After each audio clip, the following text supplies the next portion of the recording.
Sir ಸಂಖ್ಯಾಬಲ ಇರೋದ್ರಿಂದ ನೀವೇನು ತಲೆ ಕೆಡಿಸ್ಕೋಬೇಕಾಗಿಲ್ಲ ಸರ್, ಅಲ್ವಾ ಸರ್?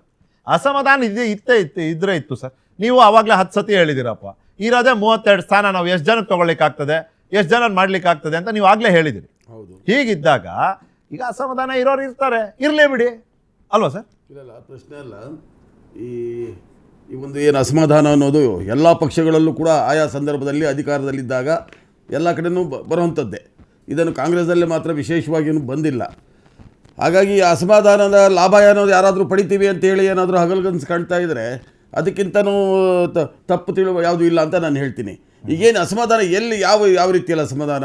ಈಗ 7 ಜನ ಸರ್ ಕೇಳಿದ್ರಿ, ನಾನು ಅದಕ್ಕೆ ಹೇಳ್ಬಿಡ್ತೀನಿ. ಈಗ 7 ಜನ ಗೈರಾದ್ರು ಸರ್. ಮಹದೇವಪ್ಪ ಅವ್ರು ಬರಲಿಲ್ಲ, ವೆಂಕಟೇಶ್ ಅವ್ರು ಬರಲಿಲ್ಲ, MC ಸುಧಾಕರ್ ಅವ್ರು ಬರಲಿಲ್ಲ, ನಮ್ಮ ಬಂಗಾರಪೇಟೆ ನಾರಾಯಣ ಸ್ವಾಮಿ ಅವ್ರು ಬರಲಿಲ್ಲ, ಹೀಗೆ ಒಂದು 7 ಜನ ಬರಲಿಲ್ಲ ಸರ್. ಇವರೆಲ್ಲರೂ ಬಹಳ ಮುಕ್ತವಾಗಿ ತಮ್ಮ ಅಭಿಪ್ರಾಯವನ್ನ ವ್ಯಕ್ತಪಡಿಸಿದಂತ ಜನ. ನಿಜ.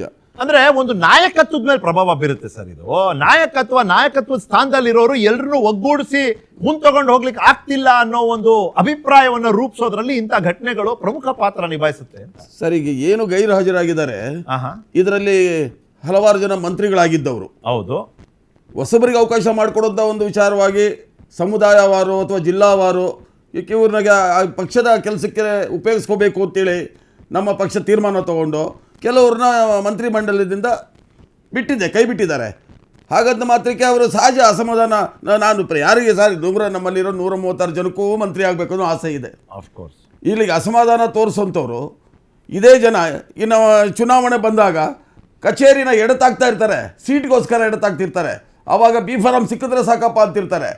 ಈಗೇನೋ ಜನ ಆಶೀರ್ವಾದ ಮಾಡಿ ಬಂದ್ಬಿಟ್ಟಿದ್ದೀವಿ, ಸ್ವಲ್ಪ ಅವರು ಯೋಚನೆ ಮಾಡಬೇಕಾಗಿ ಬರುತ್ತೆ.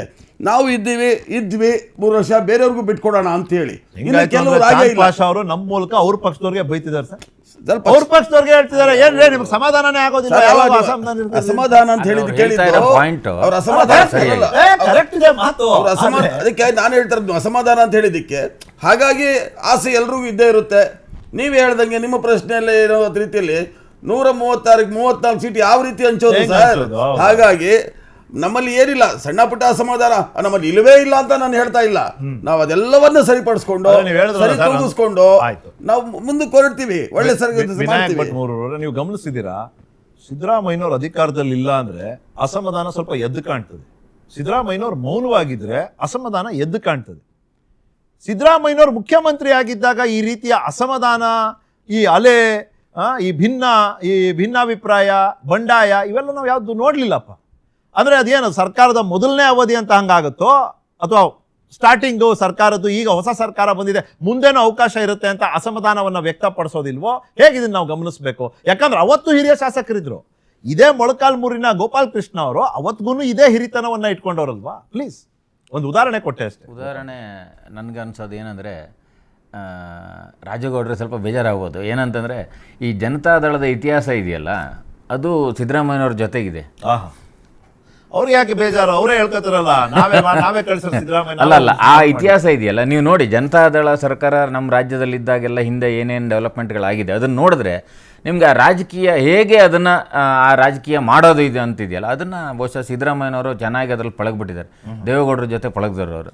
ಸೊ ಹಾಗಾಗಿ ಅವರು ಈಗ ಅಸಮಾಧಾನ ಅಥವಾ ಭಿನ್ನಮತ ಹುಟ್ಟಾಕೋದಕ್ಕೂ ಭಿನ್ನಮತ ಸುಮ್ಮನೆ ಉಳಿಸೋದಕ್ಕೂ ಎರಡರಲ್ಲೂ ಅವರು ಭಾಳ ಏನು ಚತುರ ರಾಜಕಾರಣಿ ಅವರು ಕರ್ನಾಟಕದಲ್ಲಿ, ಅದರಲ್ಲಿ ಅನುಮಾನನೇ ಇಲ್ಲ. ಹಾಗಾಗಿ DK ಶಿವಕುಮಾರ್ ಅವರು CM ಆದಾಗ ಅವ್ರಿಗೆ ಭಾಳ ಏನು ನೆಮ್ಮದಿಯಿಂದ ಅವರು ಅಧಿಕಾರ ಮಾಡೋಕ್ಕೆ ಬಿಡ್ತಾರೆ ಅನ್ನೋ ನಿರೀಕ್ಷೆ ಅಂತೂ ಖಂಡಿತ ನನಗಂತೂ ಇರಲಿಲ್ಲ. ಓಕೆ, ಹಾಗಾಗಿ ಅದರ ಪರಿಣಾಮಗಳು ಈಗ ಕಾಣಿಸ್ತಾ ಇದೆ ಅಂತ ಅನಿಸುತ್ತೆ. ಅಂದ್ರೆ ಸಿದ್ದರಾಮಯ್ಯನವ್ರಿಗೆ ಏನು ಬೇಕೋ ಅದು ಕೊಟ್ಟರೆ ಅವರು ತಮ್ಮ ಮೌನವನ್ನ ಮುರಿದು ಮಾತಾಡ್ತಾರೆ. ಅವ್ರಿಗೆ ಬೇಕಾಗಿರೋ CM ಸೀಟು ಬಿಟ್ರೆ ಇನ್ನೇನ್ ಬೇಕೋ ಅದನ್ನ ಕೊಟ್ಬಿಟ್ಟಿದ್ದಾರೆ ಆಲ್ರೆಡಿ ಕಾಂಗ್ರೆಸ್ನವರು.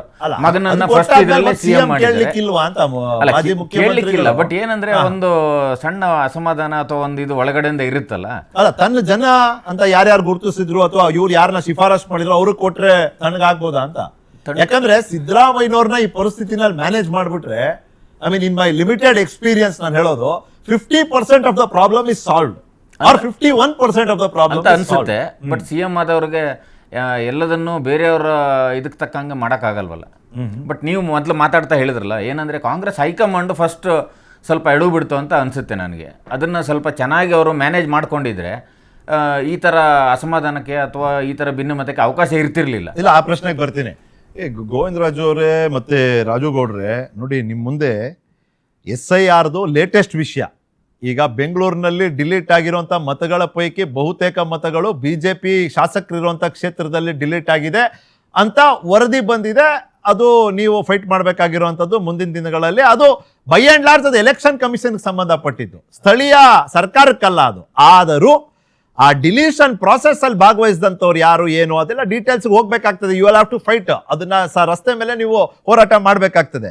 ನೆರೆ, ಬರ, ಬೆಳೆ ನಷ್ಟ, ನಾಗೇಂದ್ರ, ಕಾವೇರಿ, ಬಿಡದಿ, ಹನೂರು, ಹೀಗೆ 10 ವಿಷಯಗಳು ನಿಮ್ಮ ಮುಂದೆ. ಆದರೆ ಗೊತ್ತಿಲ್ಲಪ್ಪ ಅಂದ್ರೆ ನೀವು ಎಷ್ಟು ಪ್ರಬಲವಾಗಿ ಇದನ್ನೆಲ್ಲ ನಿಭಾಯಿಸಿದಿರಿ ಇಲ್ಲಿವರೆಗೂ. ನಿಮ್ಮ ಪ್ರಕಾರ ಸರ್ಕಾರದಲ್ಲಿ ಇರುವಂಥ ಅಥವಾ ಆಡಳಿತ ಪಕ್ಷದಲ್ಲಿ ಇರುವಂಥ ಒಂದು ಅಸಮಾಧಾನದ ಅನುಭವ ನಿಮಗಾಯ್ತಾ? ಅದರ ಅನುಕೂಲ ನಿಮಗೆ ಸಿಕ್ತಾ? ಪ್ಲೀಸ್ ಸರ್, ಇಲ್ಲಿ ನಾವು ಸರ್ಕಾರದ ತಪ್ಪುಗಳು ಜನರಿಗೆ ಯಾವ ರೀತಿ ತೋರಿಸ್ಬೇಕು ಅನ್ನೋದನ್ನ ನಾವು ಇವತ್ತು ರಾಜ್ಯ ಜನತೆ ಮುಂದೆ ನಾವು ಇಡ್ತಾ ಇದ್ದೀವಿ. ಎಲ್ಲಿಟ್ರಿ? ನಾಗೇಂದ್ರ ವಿಚಾರವಾಗಿ ಇಟ್ಟಿದ್ದೀವಲ್ಲ. ಈಗ ರಾಜೀನಾಮೆ ಕೊಡಿ ಅಂದರೆ ಅರ್ಧ ಸಂಪುಟ ಮತ್ತೊಮ್ಮೆ ರಚನೆ ಮಾಡಿದ್ದಾದ್ರು ಖಾತೆ ಹಂಚಕ್ಕೆ ಇನ್ನೊಂದು ಗೊಂದಲ ಸೃಷ್ಟಿ ಮಾಡ್ಕೊಂಡು ಇವತ್ತು ರಾಜ್ಯದಲ್ಲಿ ಯಾವುದೇ ಅಭಿವೃದ್ಧಿಗಳಿಗೆ ಚರ್ಚೆ ಆಗ್ತಾ ಇಲ್ಲ, ಜನರ ಸಮಸ್ಯೆಗಳಿಗೆ ಚರ್ಚೆ ಆಗ್ತಾ ಇಲ್ಲ. ಇದೆಲ್ಲವೂ ಕೂಡ ಅವರು ಕುರ್ಚಿ ಗಲಾಟಿ, ಕುರ್ಚಿಗೆ ಹೇಗೆ ಭದ್ರ ಮಾಡ್ಕೊಬೇಕು ಅಂತ ಹೇಳ್ಬಿಟ್ಟು ಚರ್ಚೆ ಆಗ್ತಾ ಇದೆ. ಇವತ್ತು ಮುಂದುವರೆದ ಭಾಗವಾಗಿ ಸಮಸ್ಯೆ ಬಗ್ಗೆ ಚರ್ಚೆ ಆಗ್ತಿಲ್ಲ ಅಂದ್ರೆ ಜನರ ಪರವಾಗಿ ಇದನ್ನ ಚರ್ಚೆ ಖಂಡಿತವಾಗ್ಲೂ ಸದನದಲ್ಲಿ ನಡೆಯುವಂತ ಮಾಡೋದಕ್ಕೆ ಕೆಲ್ಸ ಇವತ್ತು- ಯಾರು ಚುನಾಯಿತರಿದ್ದಾರೆ? ಅಲ್ಲಲ್ಲ, ವಿರೋಧ ಪಕ್ಷದವರೇ ತಾನೆ. ಖಂಡಿತವಾಗ್ಲೂ ಏನ್ ನಾವು ಮಾಡ್ತಿದೀವಿ? ವಿರೋಧ ಪಕ್ಷವಾಗಿ ಇದು ಇವತ್ತು ಪ್ರಶ್ನೆ ಅಲ್ಲ, ಜನರಿಗೆ ಅದನ್ನೆಲ್ಲ ಸದನದ ಮೀರಿ ಒಳಗಡೆ ಇವತ್ತು ಖಂಡಿತವಾಗ್ಲೂ ಪ್ರಶ್ನೆಗಳು ಎತ್ತಿದ್ರೆ ಯಾರು ಉತ್ತರ ಕೊಡಕ್ ರೆಡಿನೇ ಇಲ್ಲ ಸರ್. ಆ ಮಟ್ಟದಲ್ಲಿ ಇವತ್ತು ಎಲ್ಲವೂ ಕೂಡ ಈ ಸದನಕ್ಕೆ ಸರಿಯಾಗಿ MLAಗಳು ಬರ್ತಾ ಇಲ್ಲ, ಸಚಿವರುಗಳು ಬರ್ತಾ ಇಲ್ಲ. ಆ ಮಟ್ಟದ ವಾತಾವರಣ ಸೃಷ್ಟಿಯಾಗಿರ್ತಕ್ಕಂಥದ್ದು ಇವತ್ತಿರ್ತಕ್ಕಂಥ ಸರ್ಕಾರದಲ್ಲಿ. ಮುಂದುವರೆದ ಭಾಗವಾಗಿ ಇವತ್ತು ಚರ್ಚೆ ನಡೀತಾ ಇರ್ತಕ್ಕಂಥದ್ದು CLP ಮೀಟಿಂಗ್ಗೆ ನಾಯಕರುಗಳು ಗೈರಾಜರು. ಇವತ್ತು ಸಿದ್ದರಾಮಯ್ಯನವರ ಸೈಲೆಂಟು ಹಲವಾರು ಪ್ರಶ್ನೆಗಳನ್ನ ಹುಟ್ಟಾಗ್ತಾ ಇದೆ, ಹಲವಾರು ಗೊಂದಲಗಳನ್ನು ಸೃಷ್ಟಿ ಆಗ್ತಾ ಇದೆ. ಇವತ್ತು ಹೊಸ ಮುಖ್ಯಮಂತ್ರಿ ಬಂದು ಹೊಸತನ ಏನೋ ರಾಜ್ಯದಲ್ಲಿ ಕಾಣ್ತದೆ, ಹೊಸದಾಗಿ ಯೋಜನೆಗಳು ತರ್ತಾರೆ ಅನ್ನೋ ವಿಚಾರ ಏನು ನೀವು ಕೂಡ ಚರ್ಚೆ ಮಾಡ್ತಾ ಇಲ್ಲ. ಅರ್ಥ ಮಾಡ್ಕೊಳ್ಳಿ. ಇವತ್ತು ಚರ್ಚೆ ಆಗ್ತಾ ಇರೋದೇನೋ ಗೊಂದಲಮಯ ಸರ್ಕಾರ, ಗೊಂದಲ ವಿಚಾರಗಳು, ಗೊಂದಲ ಜನರಿಗಿಂತ ಏನೋ ಒಂದು ಯೋಜನೆಗಳು ತರ್ತಾ ಇದೀವಿ. ಇಲ್ಲೆಲ್ಲ ಒಂದು ಕಡೆ ಹೋಗಿ ಹೊಸದಾಗಿ ಕಲ್ಲು ಹಾಕುವಂಥ ಯೋಜನೆಗೆ ಇಲ್ಲ ಪೂಜೆ ಮಾಡ್ತಾ ಇದೀವಿ. ಈ ವಿಚಾರ ದಿನ ಬೆಳಗಾದ್ರೆ ಯಾವ್ದೋ ಮುಖ್ಯಮಂತ್ರಿಗಳು ಸಚಿವರು ಮಾಡ್ತಾ ಇದೆ ಅಂದ್ರೆ ಈ ರಾಜ್ಯದಲ್ಲಿ ಯಾವ್ದನ್ನ ಮಾಧ್ಯಮ ಮೂಲಕ ಇದ್ರೆ ನೀವಾದ್ರೂ ತೋರಿಸಿ. ರಾಜಗೌಡ್ರೆ ಆಯ್ತು, ಹೇಳಿದ್ರಿ ಗೋವಿಂದರಾಜು ಹೇಳಿ. ಬಂಡ ಸರ್ಕಾರ ಈ ರಾಜ್ಯದಲ್ಲಿ ಆಡಳಿತ ಸರ್ ಹೇಳಿದ್ರಿ. ರಾಜಗೌಡ್ರೆ ಈಗ ಏನ್ ಸಂದೇಶ,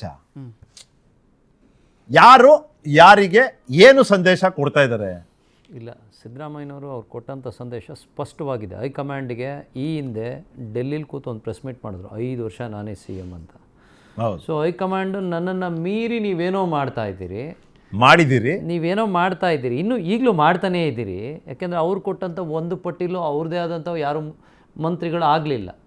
ಇಲ್ಲಿ ಸೀನಿಯಾರಿಟಿ ಬಗ್ಗೆ ಒಂದಷ್ಟು ನಮ್ಮ ಕಾಂಗ್ರೆಸ್ ನಾಯಕರು ಹೇಳ್ತಾಯಿದ್ರು, ನೀವು ಈಗ ಮೊಣಕಾಲ್ಮೂರು